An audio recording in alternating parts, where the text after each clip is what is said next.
मेरे हाथ में यह एक एफिडेविट है। Deputy superintendent of police DYSP N V Patel की ये एफिडेविट है और सेशंस कोर्ट गोधरा में यह एफिडेविट फाइल हुई है। गौर से सुनिएगा, मैं यही बात रखूंगा जो इस एफिडेविट में है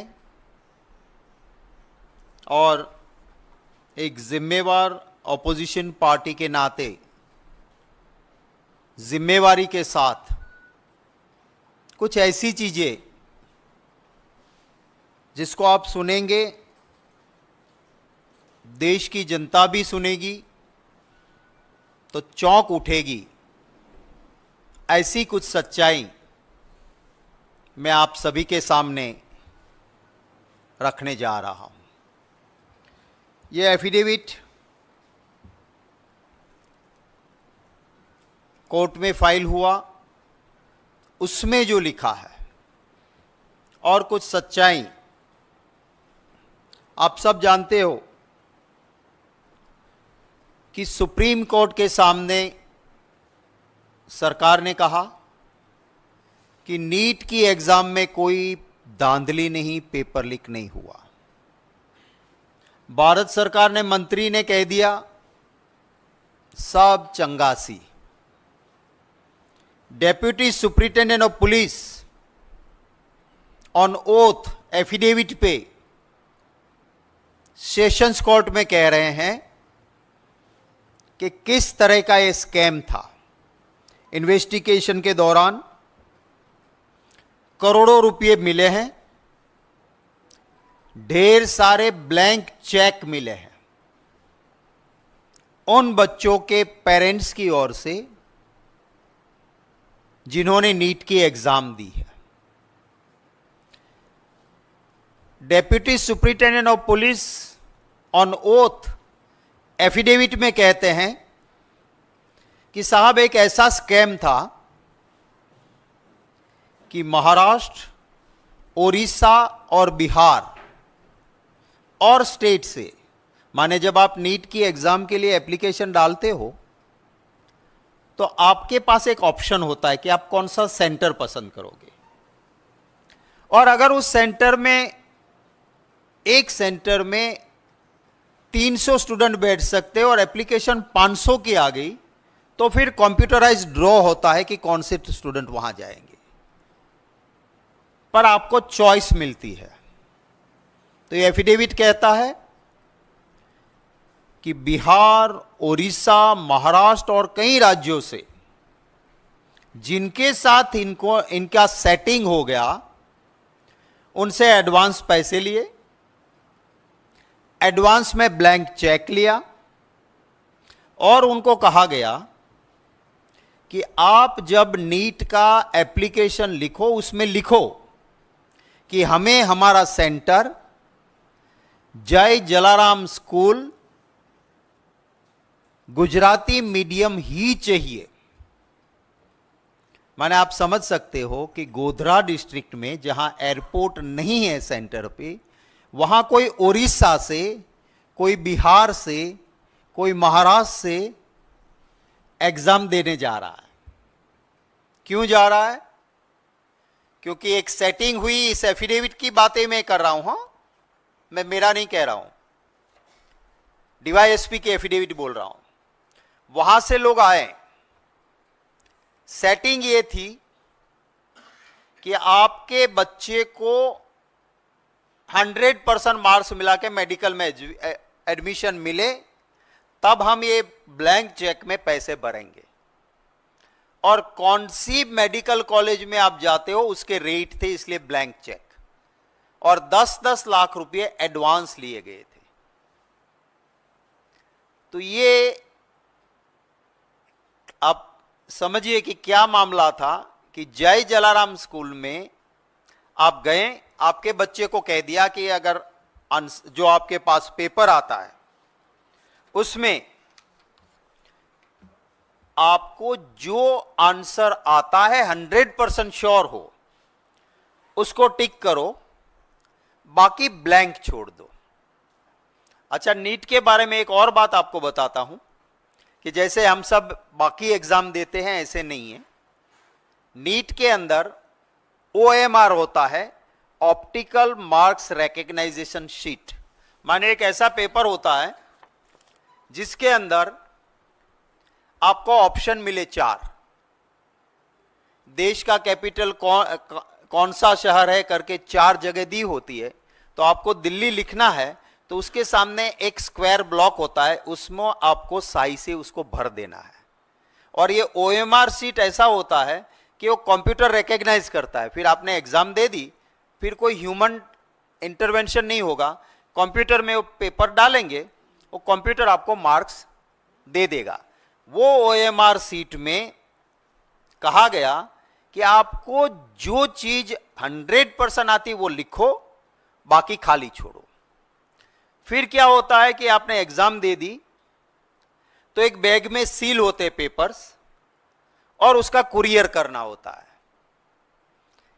ये एफिडेविट के हिसाब से, मैं नहीं कह रहा हूं, DYSP कह रहा है इन्वेस्टिगेशन के बाद, कि यहां पे जिनका सेटिंग हुआ था उनके नंबर का लिस्ट था, वो पुलिस ने रिकवर किया। उसके सामने ब्राउन एंड रेड सर्कल किए थे कि इतने स्टूडेंट्स के पैसे आ गए हैं। उस स्टूडेंट्स के नाम के सामने जो AMR सीट का सीट नंबर था वो पेपर निकाले, जहां पे इन्होंने नहीं आते थे, वो आंसर नहीं भरे थे, वहां ये गुनेगारों ने वहां पे राइट आंसर टिक कर दिए। फिर से बैग को सील किया और कुरियर करके भेज दिया। माने जो 100%, माने जितने मार्क्स है उतने 100% मार्क्स क्यों मिले? क्योंकि स्टूडेंट को जितना आता था खुद लिखा 100%, बाकी जो ये और एक्यूज्ड कौन है मैं उसके बारे में आपको बताता हूं। एक्यूज नंबर 1 जो पहला गुनेगार है वो है तुषार रजनीकांत भट्ट। वो नीट परीक्षा के लिए, नीट की एग्जाम के लिए सेंटर सुपरिटेंडेंट है। और वो जय जलाराम स्कूल जो है, जय जलाराम पे अभी आप बाद में सुनेंगे कि क्या उसका जय जयकार है, वो मैं बताऊंगा आपको। पर ये जो जय जलाराम स्कूल है उसके अंदर वो प्रोफेसर है और उसको नीट का डेप्यूटी सेंटर सुपरिटेंडेंट बनाया गया। वो गुनेगार नंबर 1 है। उसके बाद है नंबर 2 पुरुषोत्तम महावीर प्रसाद। वो है पूरे नीट की एग्जाम के लिए सिटी कोऑर्डिनेटर, माने एक ही सेंटर नहीं, जितने सेंटर्स उधर है उनका सिटी कोऑर्डिनेटर है। और वो कौन है? जय जलाराम का प्रिंसिपल है। जय जलाराम याद रखिएगा आप जरा, क्योंकि जय जलाराम की आगे बात आएगी। ये 2 मेन एक्यूज्ड ये हुए। फिर 3 और लोग हैं। ये दोनों ने क्या काम किया कि कहलवा दिया कि स्टूडेंट को तुम्हें नहीं आता है वो ब्लैंक छोड़ो। ये दोनों की जिम्मेवारी थी कि पेपर्स बक्से में सील करें और तुरंत कुरियर करें। इन्होंने बक्से में पेपर डाले, फिर सील खोला, सही आंसर्स कर दिए टिक, पैक किया बक्सा और भेज दिया। ये इन्वेस्टिगेशन के बाद ये एफिडेविट में डेप्यूटी सुपरिटेंडेंट ऑफ पुलिस कहते हैं। 3 और लोग पकड़े गए हैं। ये जेल के अंदर हैं ये दोनों लोग। 3 और पकड़े गए हैं, जिसमें एक है परशुराम बिंदनाथ, एक है विनोद आनंद और इन दोनों के ऊपर एक है आरिफ वोरा। आरिफ वोरा, इनका काम क्या था कि जो सेटिंग वाले जो स्टूडेंट्स नीट दे रहे हैं उनके माँ बाप को मिलना है, उनसे एडवांस लेना है और ब्लैंक चेक लेना है। और एक लिस्ट बनी थी कि फला कॉलेज में आपको मिलेगा तो इतना, तो वो ब्लैंक चेक इसलिए कि आपको कहाँ एडमिशन मिलेगा उसके हिसाब से पैसे भरे जाएंगे। इन तीनों ने ये पैसे इकट्ठे किए, इनके वहां रेड हुई, पांचों के वहां करोड़ों रुपए मिले, ब्लैंक चेक मिले। अब मैं जो ये आरिफ वोरा जनाब है वो क्या है, वो बीजेपी के वाइस प्रेसिडेंट है मोर्चा के माइनॉरिटी डिपार्टमेंट के, और उनकी तस्वीरें कहां कहां है। फर्स्ट पार्ट दिखाइए जरा।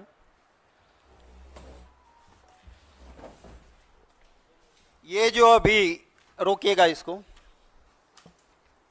ये सैफरन टॉपिक है जो, वो है गोधरा के एमएलए हैं, बीजेपी के लीडर है, और उनके साथ जो खड़े हैं वो अभी जो जेल में है और जो स्टूडेंट के पैसे लेके आ रहे थे, और बीजेपी के माइनॉरिटी डिपार्टमेंट के वाइस प्रेसिडेंट भाजपा के, ये आपको जनाब दिख रहे हैं। सेकंड लो,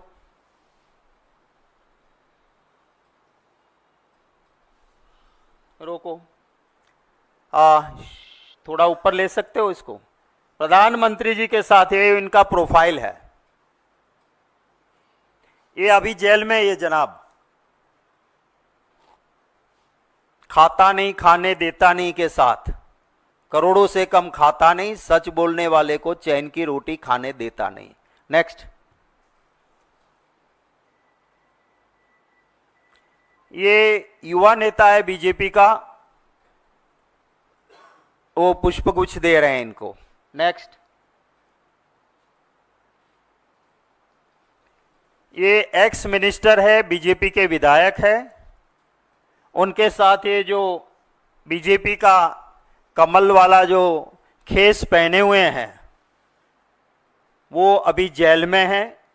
भाजपा के वाइस प्रेसिडेंट माइनॉरिटी डिपार्टमेंट, क्योंकि ये इसको अब ये पूरा लाइसेंस मिल गया है भ्रष्टाचार करने का, क्योंकि कमल वाला खेस पहना है। नेक्स्ट,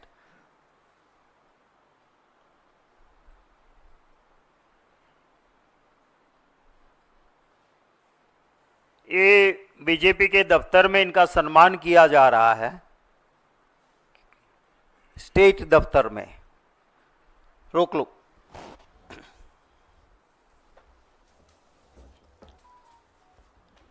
इन लोगों ने मिलके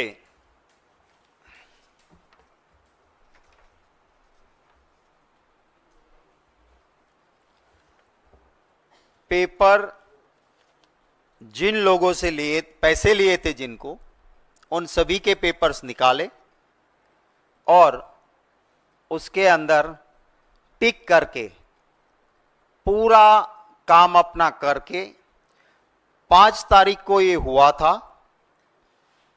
काम सारा हो गया, बक्सा चला भी गया।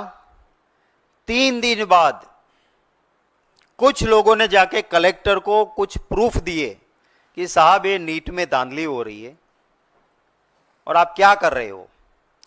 तब जाके कलेक्टर ने डिस्ट्रिक्ट एजुकेशन ऑफिसर और एक टीम को भेजा, उसके में आया कि हाँ ये सही है कि ऐसा हुआ है, ऐसा लग रहा है।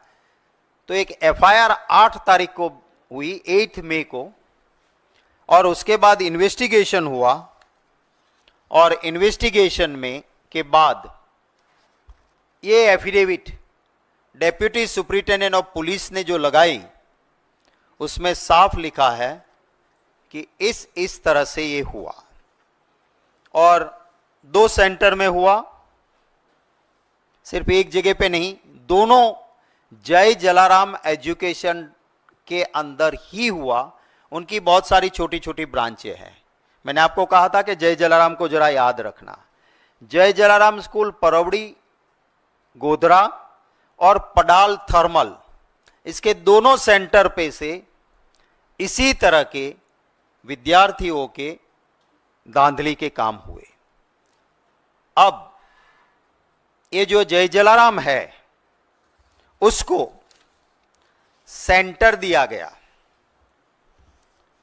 आप सारी जो कानूनी प्रक्रिया गाइडलाइंस है कि सेंटर किसको मिलता है, वो सारे गाइडलाइंस को ताक पे लगाते हुए मोदी जी की सरकार ने जो एनटीए, जो सेंटर देती है संस्था, जिसमें मोदी जी के चहेते लोग बैठे हैं, उन्होंने जय जलाराम एजुकेशन को एक सेंटर दिया। नहीं देना चाहिए थी, उनको दिए, एक नहीं एक से ज्यादा दिए।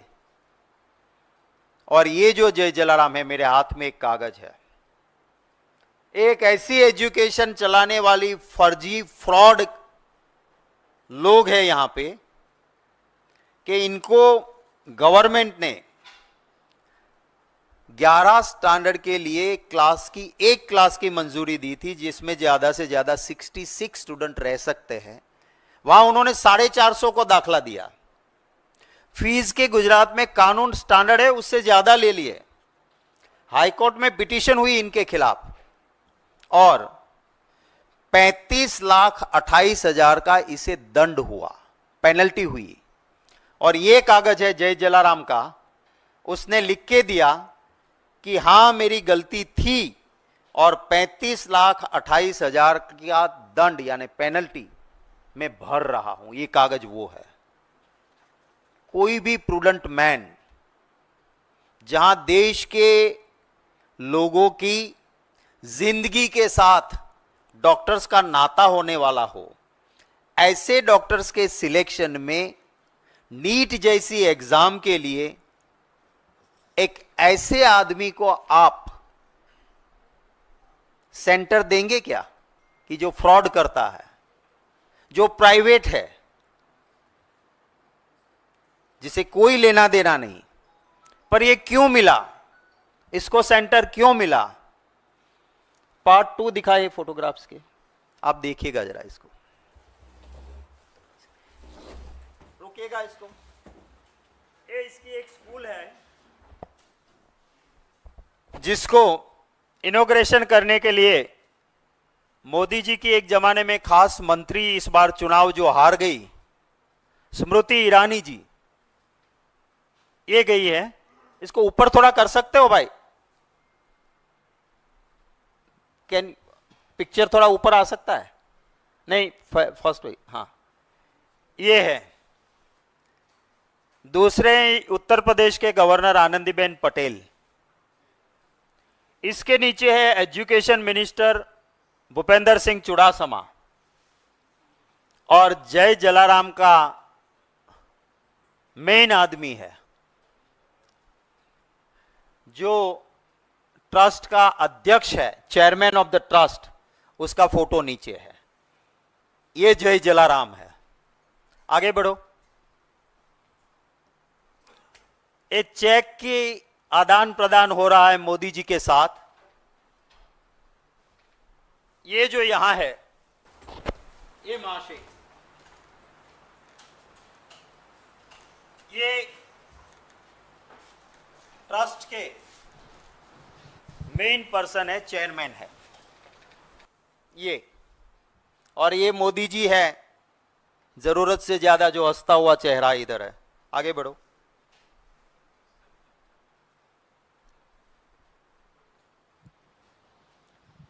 ये स्मृति जी के पास ये जय जलाराम के चेयरमैन बैठे हुए हैं बगल में।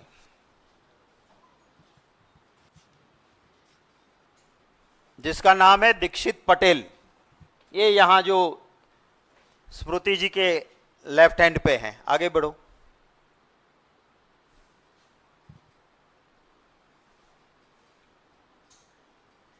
ये स्मृति जी को स्मृति चिन्ह मिल रहा है। आगे बढ़ो। ये दूसरे भाजपा के मंत्री हैं, ये स्कूल के चेयरमैन, जय जलाराम के चेयरमैन, इनको तस्वीर दे रहे हैं बुला के। आगे बढ़ो। ये भी डिंडोर है, ये भी बीजेपी के बड़े नेता और भाजपा सरकार के मंत्री हैं, और ये जय जलाराम के चेयरमैन इनको भी अब फोटो गिफ्ट कर रहे हैं। आगे बढ़ो। ये है एजुकेशन मिनिस्टर थे उस वक्त पे भाजपा के, भूपेंद्र सिंह चुड़ासमा एजुकेशन मिनिस्टर हैं। ये जय जलाराम के चेयरमैन है जो इनके साथ सूट बूट में सज हैं वो। आगे बढ़ो।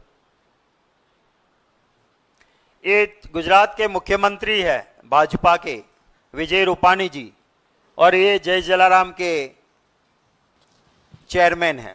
आगे बढ़ो, शायद लास्ट होगा।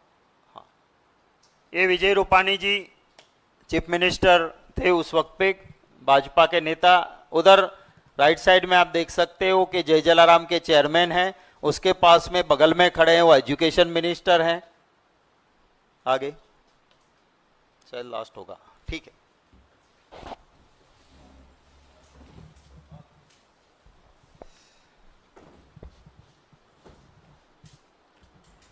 तो इस जय जलाराम को सेंटर क्यों मिला ये आपको पता चल गया होगा। आप थोड़ा सा गूगल गुरु में जाएंगे तो भाजपा को डोनेशन देने वाले लोगों में आपको जय जलाराम एजुकेशन ट्रस्ट भाजपा को डोनेशन देने वाले लोगों में उस लिस्ट में मिल जाएगा। मैंने ढूंढ निकाला है, पर जहां जाओ पन्ने पन्ने पे जय जलाराम मिलता है, पैसे देते हैं भाजपा को। ये चाल चलन और चरित्र भारतीय जनता पार्टी का मैंने आपके सामने रखा है। मेरे कुछ सवाल है।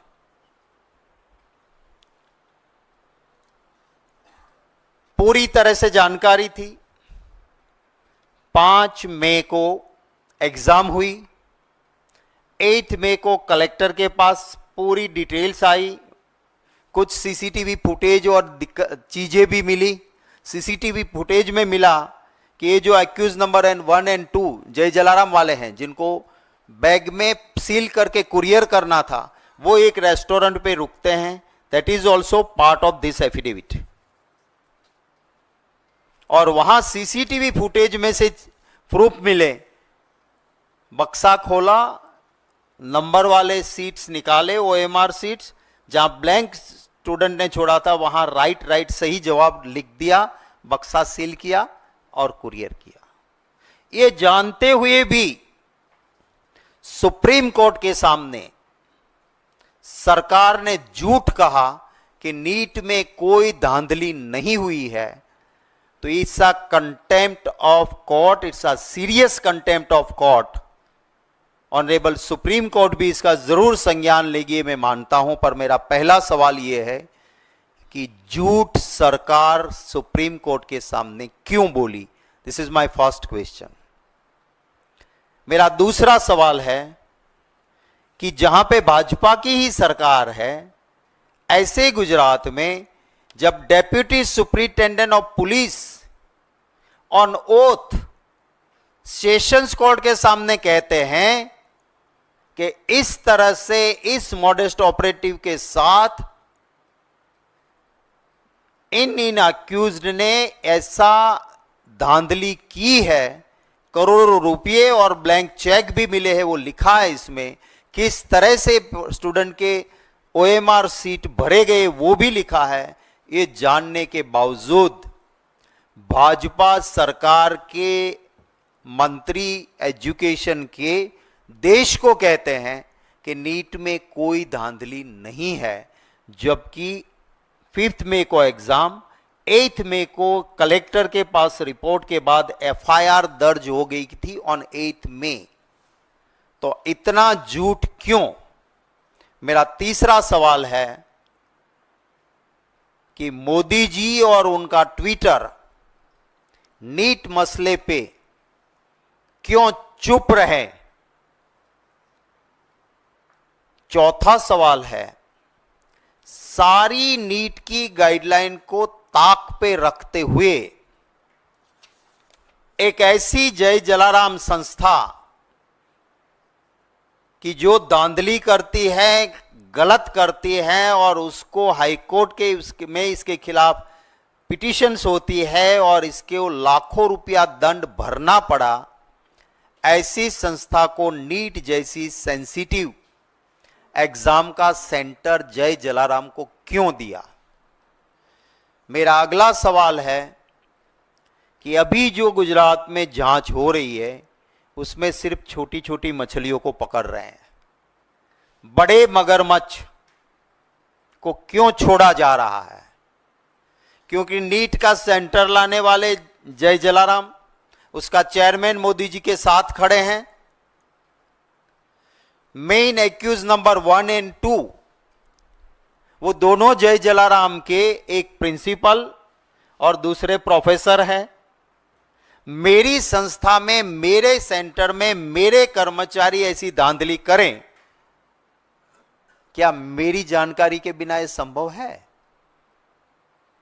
जब ये चेयरमैन इतना पावरफुल है कि प्रधानमंत्री जी और प्रधानमंत्री जी की खास एक वक्त में रही मंत्री जी स्मृति ईरानी जी के करीब ही रहते हैं, तो क्या इसीलिए आप इसको नहीं टच कर रहे हो?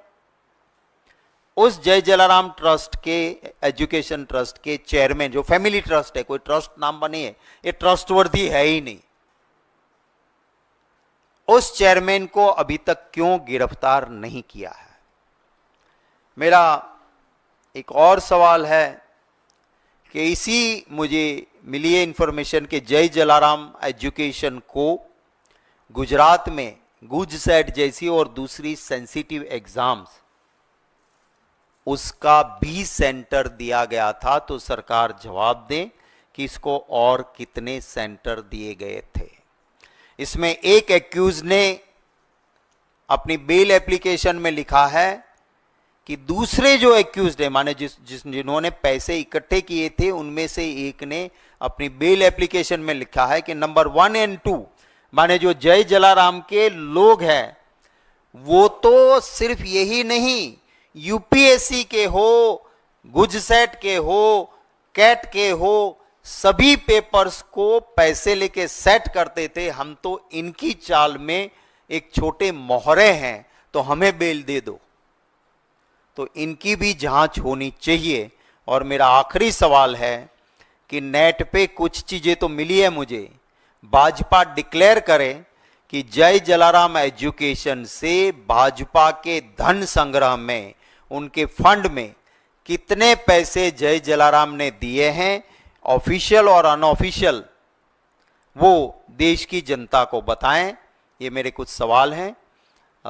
सरकार, पार्लियामेंट में राहुल गांधी जी को, राज्यसभा में हम लोगों को, किसी को, लोकसभा हो या राज्यसभा, नीट पे चर्चा इसीलिए नहीं देना चाहती है क्योंकि ये सरासर सरकार में बैठे लोग और उनके चट्टे बट्टों ने लाखों विद्यार्थियों का भविष्य बर्बाद किया है।